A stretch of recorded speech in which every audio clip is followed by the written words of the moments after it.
Vocês já assistiram os podcasts atuais agora que começa dando... Eles dão um teaser, né, do assunto, fala, daí para, aí o cara se apresenta e depois começa?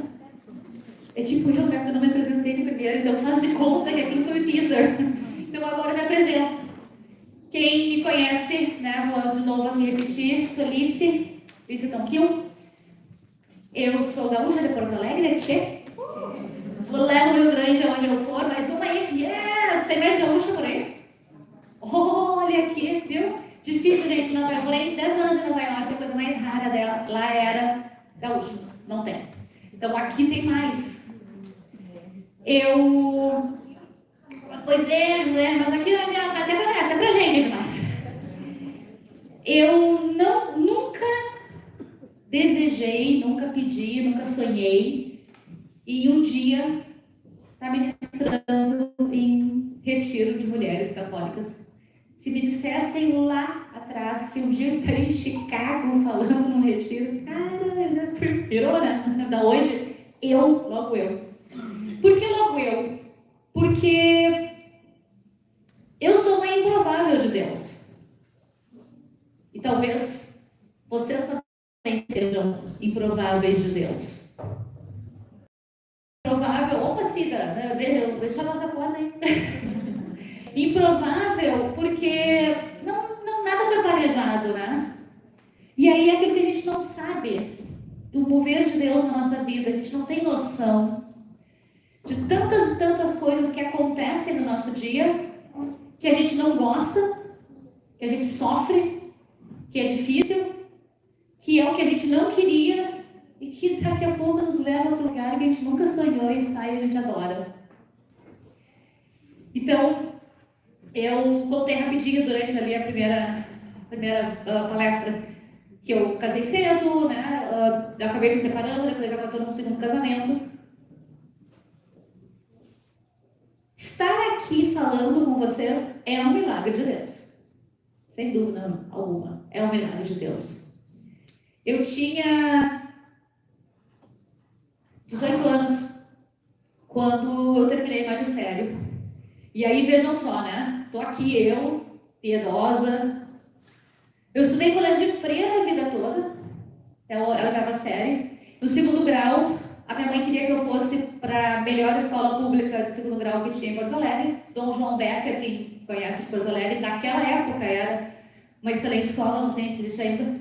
E eu bati pé que eu queria ir para o colégio Dom Bosco, porque eu queria ir onde estavam os meninos, né? O colégio Dom Bosco era um colégio de padre, o auxiliador onde eu estudava era um colégio de freira. Eu cresci com freiras ao meu redor, uma delícia, aquele monte de noviça jogando vôlei, sabe? Era muito gostoso. Minha mãe me obrigou a fazer magistério, porque ela disse, se tu quer ir para aquele colégio, tu só vai se tu fizer magistério. Aí eu fui. Aí a minha mãe me obrigou a aprender inglês. E ela fez a minha irmã mais velha começar a fazer aulas de inglês para verificar que eu não matasse a aula. Legal, né? E aí vocês vão adivinhar qual foi a minha primeira profissão? Professora de inglês. O que eu não queria, exatamente o que eu não queria. Então Deus age de uma forma que o que eu não queria é exatamente o que fez com que hoje seja possível estar aqui. Porque acreditem, eu era tímida de me esconder embaixo da mesa. Da minha mãe chegar e encontrou uma amiga na rua e ela dá um oi pra amiga e dizer, dá um oi pra minha amiga, dá um oi pra fulana. E eu literalmente me escondi atrás da minha mãe. Porque eu não queria dar oi pra amiga dela que eu conhecia. Esse era o meu nível de timidez. Quando eu conheci a sala de aula, alguma coisa aconteceu comigo. Num determinado encontro de um grupo de oração, lá não sei quantos anos depois, me disseram que eu tinha o dom de Jeremias.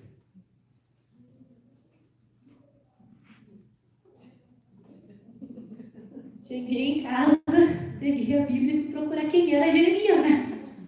Quem é esse cara que eu tenho o dom dele? Alguém aqui já leu Jeremias? Qual é a frase no livro de Jeremias que diz, o dom de Jeremias é... Não tem.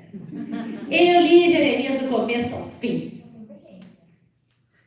Li Jeremias inteiro e não entendi cadê o dom meu. Não entendi lá, nufas. O tempo passou e eu olho para trás e eu leio Jeremias.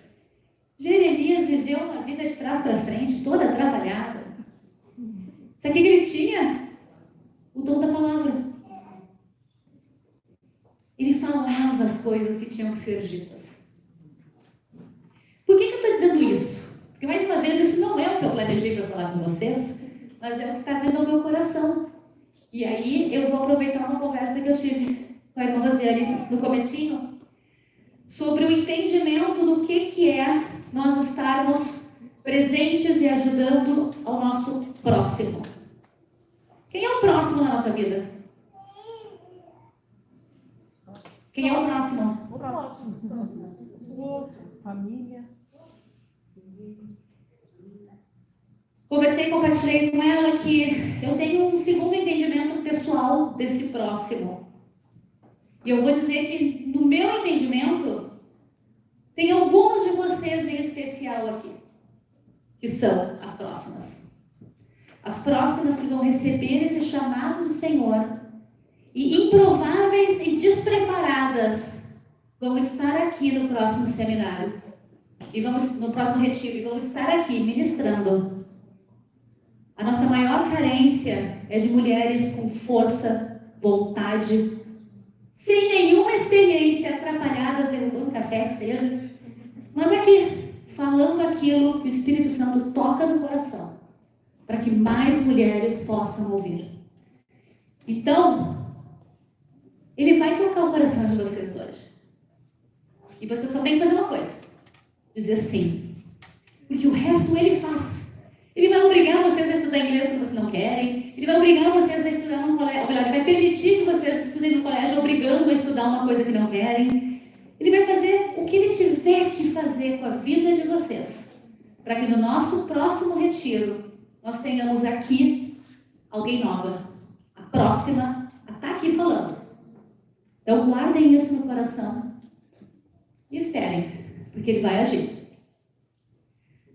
Bom, nosso segundo momento é falando sobre perdão e reconciliação. E nós temos, no entendimento da nossa doutrina católica, sabemos que sim, podemos pedir perdão a Deus, podemos nos ajoelhar, conversar com Ele, entregar o nosso arrependimento e pedir que Ele nos cure. Mas nós temos também o momento da reconciliação, a nossa confissão. E talvez esse seja o sacramento mais disponível e menos utilizado. Acho que pede para a Eucaristia, porque está disponível ainda mais, né? Mas porque as pessoas poucas vezes vão realmente receber o sacramento da reconciliação. Eu não vou perguntar para vocês qual foi a última vez que vocês confessaram, mas eu quero que vocês pensem.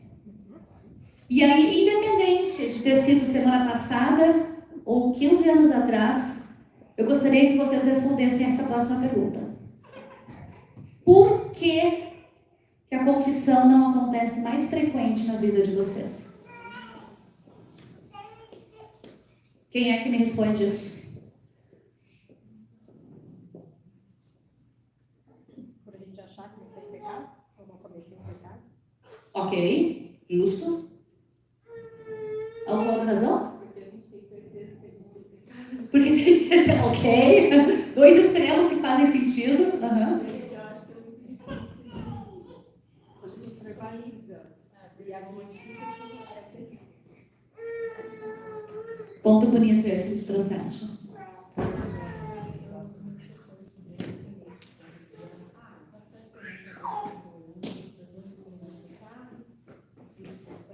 Pela misericórdia, está tudo certo. E ontem eu estava me confessando com o padre, e assim, às vezes as pessoas acham que se confessar é chegar lá com uma lista, padre, pequei isso, ele dá uma coisa, mas não é exatamente isso. É uma conversa, e nessa conversa a gente tem ele ali guiado por Deus, que é o nosso líder, o nosso pastor, né, o nosso padre, para nos direcionar e conversar. E eu acho que essa leveza que a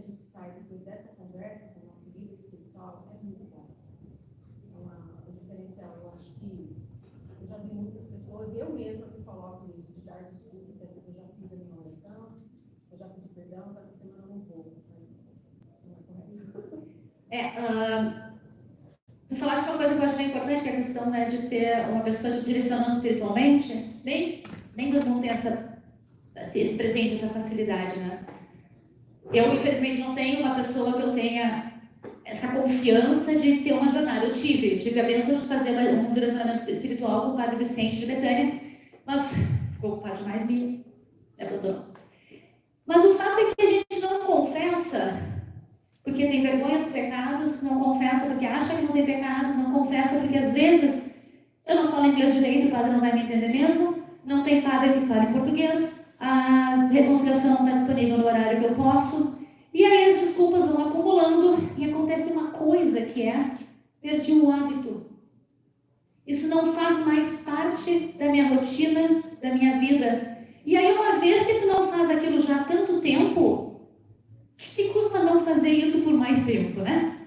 Já faz um ano mesmo. Para quem está um ano sem confessar, há 2. E aí a coisa passa e passa. E a gente fica ali, sofrendo mais do que precisa. Existe uma coisa que acontece no sacramento da reconciliação, que eu acho que tu falaste muito bem, Vanessa, sobre a questão de ver aquele pecado, estar ciente daquele pecado. Só que o importante disso é que isso aconteça antes. Porque a gente sabe que está em pecado. Só que a gente não para pensar. Quem é que tem o hábito de, à noite, pensar: acordei, dei bom dia, fiz cara feia. Tomei café da manhã, reclamei do café. Aí eu briguei com a minha filha, xinguei, nossa, que fiasqueira, coisa horrível, que raiva. Meu marido, nossa, eu tratei mal ele. E aí a gente vai vendo tudo que a gente faz durante o dia. E aí a gente percebe o quão pequenas nós somos, o quão frágil nós somos e como nós nos permitimos errar e ser tão fracas assim. A reconciliação é exatamente o contrário disso. Ele é um momento que mostra a nossa força de querer viver em Deus de uma maneira mais limpa, mais honrada, mais firme e ter o amor dele no perdão. Houve uma época que eu escolhi o padre que eu ia confessar. Eu só confessava com aquele padre que eu não conhecia. Vai me dar bom dia no dia seguinte? Eu não, estou fora. Não. Eu dirigia para uma paróquia que eu não ia nunca, para confessar com algum padre que eu nunca mais ia ver. Quem nunca? Né? Quem nunca? A grande verdade é que, se vocês falarem com qualquer padre, eles vão sempre dizer a mesma coisa. Eles nem lembram o que a gente fala para eles. Todo padre vai dizer que, junto com a absolvição dos pecados, desce do Espírito Santo o esquecimento dos pecados. E eles não vão mais estar lembrando daquilo. Por outro lado, se a gente consegue ter um padre com quem a gente confessa e a gente conversa, ele vai nos ajudar a não repetir aquele pecado. Existe uma questão sobre a confissão, que é o arrependimento vem primeiro. Eu preciso me arrepender para pedir perdão. Porque se a gente não sabe que está em pecado, tu não vai pedir perdão. Se vocês não sabem que magoaram alguém, vocês não vão pedir desculpas, porque aquilo não foi intencional. Mas há pecados que são intencionais e a gente segue fazendo.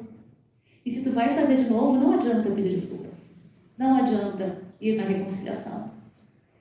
Se tu vai seguir em pecado, confessar aquele pecado acaba sendo um pecado maior, porque ele é uma mentira. Está mentindo para ti e para Deus, que se arrependeu e que não vai pecar mais. Quando a tua intenção é dobrar a esquina e falar uma levezinha. Essa questão da reconciliação é um momento que nos coloca de volta em estado de graça com Deus. E eu acho que, seja da nossa forma, com maiores protocolos da Igreja Católica, de ir lá, ajoelhar, receber a absolução, receber a pena, que eu não sei se vocês perceberam que com o passar do tempo a pena está cada vez menor. Quando eu comecei a confessar, eu era uma pirralha, meu pecado era dizer para minha mãe que eu não ia fazer alguma coisa, porque eu estava brava com ela, e eu tinha que rezar 10 Pai Nosso. Hoje, adulta, eu vou lá, conto as coisas mais cabrosas, pelo menos no meu entendimento, e ele diz, reza uma Ave Maria. Eles estão tão docinhos com a gente, eles não nos colocam mais de castigo, não tenham medo. Eles não vão mandar rezar um terço inteiro, embora seja uma ótima ideia. Já deixa aí, acordar de madrugada com o Frei Gilson, fazer essas coisas, são excelentes ideias, especialmente na Quaresma. A gente está nesse momento que são 40 dias de preparação para a coisa mais linda da igreja, que é o que deu vida ao cristianismo. Você sabia que se Jesus tivesse nascido, o cristianismo não teria acontecido? Ele só aconteceu porque ele ressuscitou. Só existe cristianismo porque ele ressuscitou. É a maior festa da nossa igreja. A maior de todas.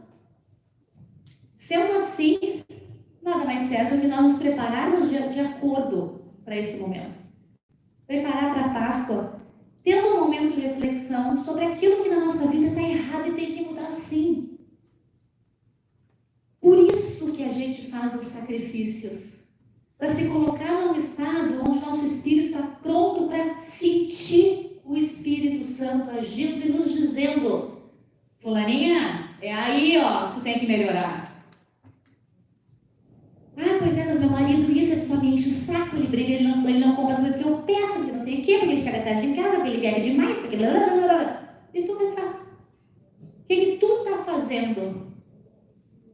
Tem alguma coisa nessa relação que tu tem que te arrepender, mudar, para abrir caminho para teu marido mudar e ter uma atitude diferente. E isso só vem quando a gente se fecha em Deus, através do nosso período de preparação, de entender do que a gente tem que se arrepender.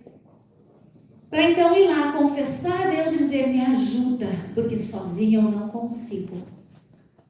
Ter a absolvição dos nossos pecados e começar uma vida nova, certas de que aquilo ficou para trás. Aquilo não é mais nada que vai nos travar a vida, porque Deus já nos perdoou. E Ele é tão bom que Ele vai perdoar de novo, mesmo tu confessou na intenção de nunca mais fazer aquilo e cai no mesmo pecado de novo. Vai lá e confessa de novo. Até que um dia, no cansaço, tu vai aprender a não fazer mais. As coisas mudam na nossa vida. Nós somos pessoas que crescemos com as experiências, com a vivência que a gente tem, as dificuldades, principalmente as dificuldades da vida, são as que nos fazem pessoas melhores. Então, se a tua vida está tão difícil, pensa bem, tu vai ser muito melhor. Se a tua vida está um pouquinho difícil, tu vai ser um pouco melhor.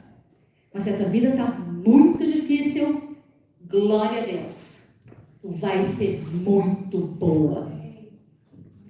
A bênção de um problema é o como a gente sai dele. A bênção da absolvição dos pecados é como a gente sai do pecado. Livre, limpa, pronta para um próximo passo de mais graças. Então seria algo assim, ó, na corrida da vida católica. Estou ali preparando, eu quero chegar lá na frente, vida eterna, quero ir para o céu, quero ser santo. E entendam, ser santo não é, né, ter a estatuazinha aqui e tudo mais, não é isso. Ser santo é viver uma vida reta e chegar e estar na eternidade com Deus Pai. Isso é a santidade que a gente tem que buscar. Usar essa vida aqui para preparar para aquela. Eu estou aqui.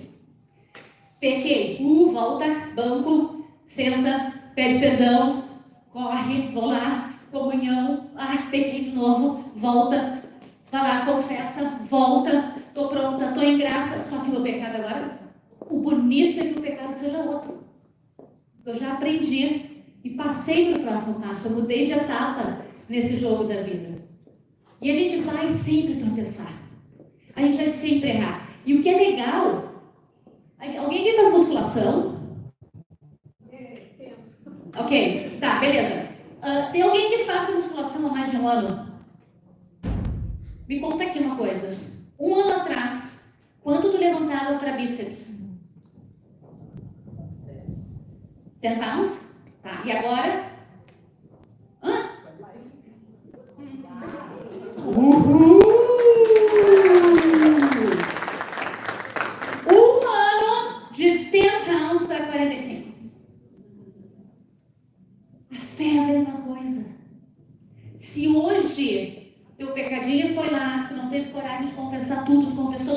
ficou com medo, com vergonha. Quando tu sai da confissão, tu vem com um gás que para a próxima, tu diz agora eu falo tudo. E abre o coração e conta tudo. E a graça vem e te dá força para o próximo passo. E quando tu vê, tu está levantando 45 pounds. Deus na tua vida. Amém. É isso que a gente tem que entender. A nossa caminhada de fé, ela não é perfeita desde o primeiro dia. E, flash disso, não vai ser perfeita no último. Porque essa perfeição não existe. A gente busca a santidade é um caminho. E é um caminho imperfeito, torto, com buracos, onde a gente cai, se machuca, levanta e segue em frente. E a próxima vez, quando a gente erra diferente, aprende diferente, cresce diferente e vai para o próximo passo. Então, se esse ano a tua quaresma está... não abri mão de nada, não adicionei nada, não estou fazendo nem um terço, nem por semana, quanto mais por dia. Beleza? Começa com o pequeno. Vamos confessar na quaresma. Uma confissão, que vai ser a da Páscoa, e vamos fazer o propósito de confessar de novo em 6 meses, antes do Natal.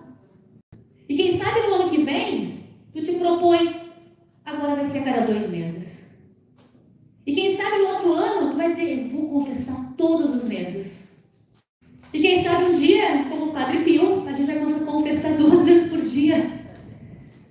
Haja pecado, né, para confessar 2 vezes por dia.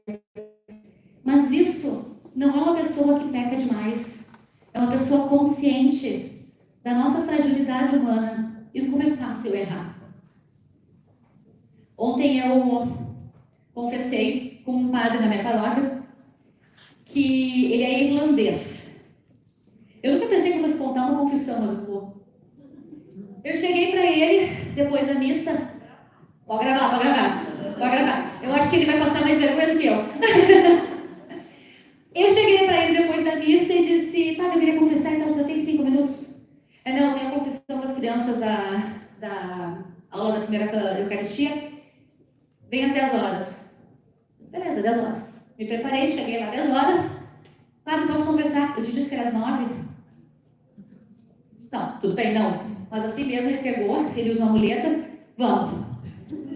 Aí pegou, só um pouquinho, me espera lá. Entrou no banheiro, fez o que ele tinha que fazer e eu sentadinha esperando.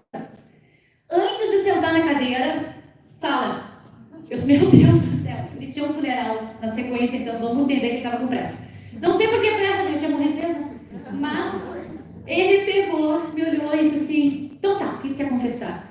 E eu falei 2 pegadinhos, tipo, raiva, rará.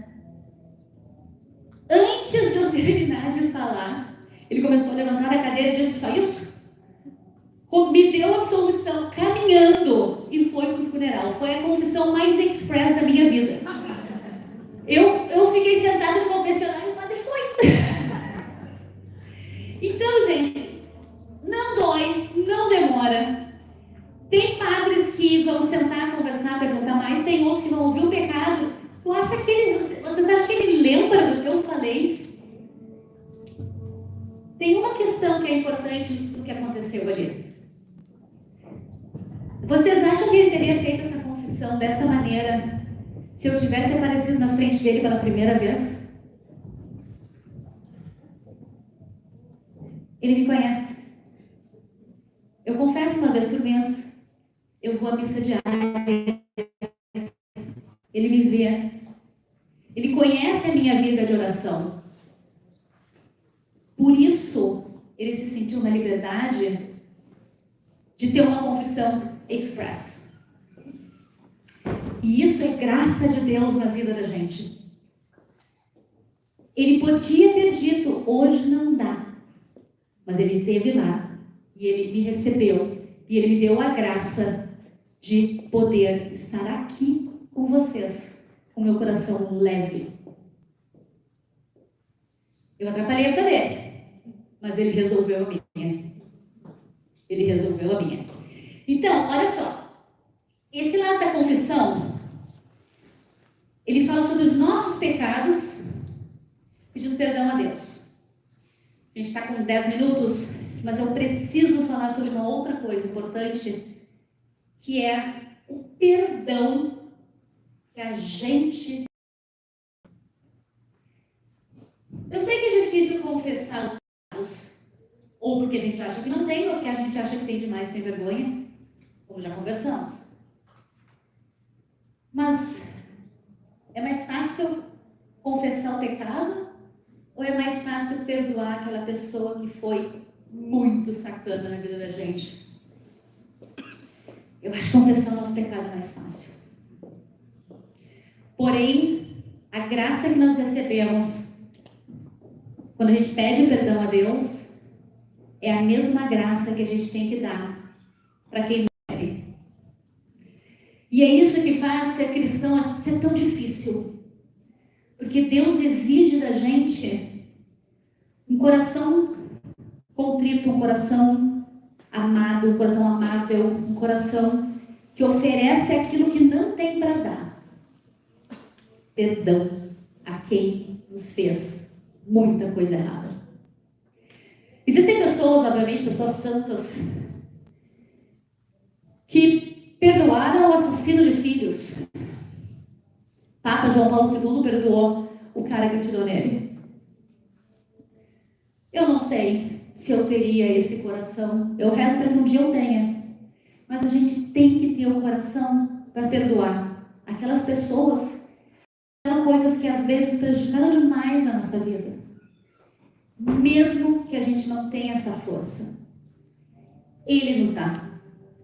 A graça que a gente recebe na absolvição dos nossos pecados, a gente pode passar adiante, perdoando as pessoas na nossa vida. E aí eu vou contar mais uma historinha para vocês. Eu faço parte de um ministério de cura e libertação. Eu já vi curas físicas impossíveis. Já participei de oração onde quem não estava conseguindo caminhar saiu caminhando. Já orei sozinha por pessoa que estava com dor e que faz uns 4, 5 meses não sente dor nenhuma. Vocês sabem qual é a chave que libera a cura? Perdão. E eu não estou falando de uma maneira metafórica, figurativa. Não, de verdade. Eu fui numa oração de cura de um senhor que não estava conseguindo caminhar. Ele veio para Chicago e ele veio de cadeira de rodas o tempo todo no aeroporto. Desde o Brasil, cadeira de rodas, chegou aqui, cadeira de rodas, veio para casa onde ele estava ficando, né, parcialmente carregado. A família saía para passear na cidade, ele ficava em casa porque ele não tinha condições de caminhar uma quadra de dor no quadril. Numa oportunidade, eu tive com ele, conversando. Eu perguntei por que ele não estava passeando com essa na cidade. Ele disse, não consigo. E começou a chorar. Porque a família dele toda saía para passear e ele ficava em casa. Aí eu perguntei se ele gostaria que eu marcasse para ele uma oração de cura. E ele pediu que sim. E eu fui junto. O Chris, que é o ministro, digamos, o que é o head do ministério, se propôs a receber ele na casa dele. E a gente começou a fazer a oração, eu intercedendo, o Chris ativamente fazendo a oração. Está com dor de 0 a 10, qual é o nível de dor? 9. Fazia oração de 0 a 10, qual é o nível de dor? 9. E não ia, e não ia, e não ia. Aí o Chris falou assim, pergunta para ele se o Espírito Santo está dizendo para ele que tem alguém que tem que perdoar. Eu fiquei fazendo a interpretação, né, de inglês para português. Aí ele disse que sim. E ele contou uma história bem triste, onde no casamento dele ele havia perdido o papel de homem do casal e que ele estava se sentindo realmente, com perdão da palavra, o cocô do cavalo do bandido. E ele precisava perdoar a esposa dele, que estava presente lá. A gente conversou com ele e recitamos juntos uma oração de perdão. Esse homem chorava, sacudia o corpo chorando. Passou? Voltamos ao momento da oração de cura. Isso foi em outubro. Nós estamos em março. Ele parou com fisioterapia. Ele não tem mais dor nenhuma. E os médicos não sabem dizer o que ele tinha de dor. O gatilho da cura física dele foi perdoar a esposa. Ele precisou liberar perdão de uma coisa que tinha afetado o quanto ele se sentia homem, para não ter mais dor. Porque é isso que o inimigo faz na nossa vida. Ele aproveita as brechas do nosso coração doído, sofrido, do rancor, da raiva, e ele trabalha e transforma isso em dor. E a gente sofre por coisas que não são para nós estarmos sofrendo. Pedir perdão, ter a reconciliação com Jesus, é uma bênção, é uma graça, e vai nos levar a uma vida no reino de Deus, uma vida eterna purificada. Mas dar perdão para as pessoas pode nos trazer um benefício já. Já. Perdão não é um sentimento. Eu estou sentindo que eu devo perdoar. Perdão é decisão. É uma decisão. É uma ótima frase. Inclusive, na nossa oração, a gente diz: eu decido e perdoo. Mesmo que no fundo tu vá lembrar, mesmo que ainda vá doer. E aí vem a segunda: Senhor, me dá a graça de ter forças para perdoar. Porque o perdão não é da gente. O nosso humano é muito fraco. Quem nos dá essa graça, quem nos dá essa força é Deus. Então é para Ele que a gente tem que entregar essa dificuldade, é para Ele que a gente tem que perdoar. E muito importante, mas eu vou perdoar e a pessoa está lá livre, leve, solta, fazendo o que ela bem entende, de repente, aquele é um problema dela. Pensem que quando aquela pessoa fez alguma coisa de errado, ela deixou em ti uma marca que está ferrando o teu futuro. E tu vai continuar caminhando sofrendo, porque tu quer te vingar dela e quem está sofrendo é tu. Deixa ela, perdoa, segue a tua vida em paz com Deus e deixa Deus tomar conta do que tem que acontecer na vida dela. Ele vai colocar ela de joelhos e vai fazer ela se arrepender, e aí é uma nova vida de perdão que acontece. A tua vida depende do perdão que tu dá aos outros, e a tua vida precisa do perdão que Deus te dá. Então, falando de jubileu, a gente tem os preceitos para seguir, para a gente receber então as indulgências plenárias. E tem alguns, vocês vão ler direitinho, acho que até a Thelma e a Cida falaram sobre visitar um lugar, né, que é um ponto santo do jubileu, né? Receber Jesus em estado de graça, tendo feito uma confissão bem feita. E como nós estamos aqui focando no jubileu, tudo que a gente quer é que vocês tenham a oportunidade de fazer tudo que vocês podem para estar mais perto do Senhor, mais perto do Senhor. Eu vou convidar então a Cida e a irmã Rosiane, não sei se vai ser nesse momento a Pri, agora? Tá. Para que a gente possa então nos permitir esse momento de perdão, para a gente poder receber e dar essa graça de Deus. Amém.